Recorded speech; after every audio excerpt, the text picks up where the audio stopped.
สวัสดีค่ะจอยละดาภาจากทิปนะคะวันนี้นะคะจอยอยากจะมาเล่าความประทับใจสินค้าตัวหนึ่งให้ฟังค่ะก่อนหน้านี้จอยเป็นคนที่มีปัญหากับระบบสายตานะคะเพราะว่าเป็นคนที่รักสวยรักงามชอบใส่คอนแทคเลนส์มากแต่ว่า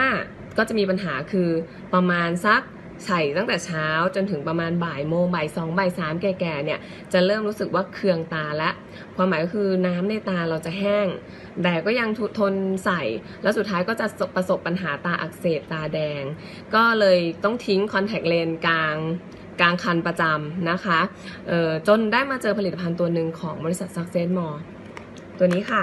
Target นะคะก็ได้ลองกินดูนะคะเขาแนะนำให้กินเลยช่วงแรก2เม็ดต่อวันจอยก็จัดเต็มเลยค่ะเชื่อไหมกินไปแค่7วัน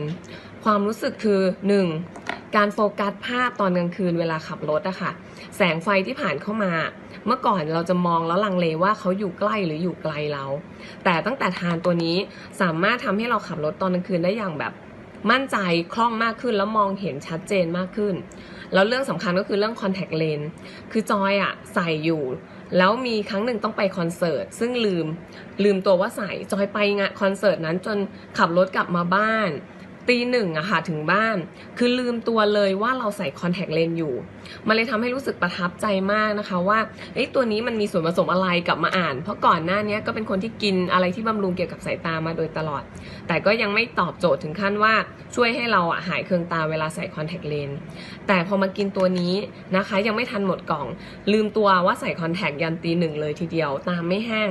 ก็เลยกลับมาอ่านนะคะจึงได้รู้ว่าเขาไม่ได้มีแค่กลุ่มเบอร์รี่บำรุงเคลือบแบบพวกน้ำเลี้ยงตาเท่านั้นแต่เขามีรูทีนที่สามารถบำรุงถึงเรติน่าค่ะจอรับประสาทตาภายในซึ่งยิ่งกินต่อเนื่องม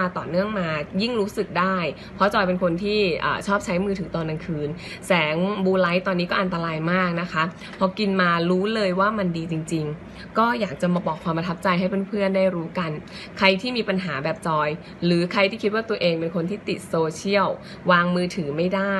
นะคะในช่วงกลางคืนใช้โทรศัพท์นานๆบอกไว้ก่อนเลยค่ะตัวนี้ควรมีติดตัวไว้นะคะขอบคุณค่ะ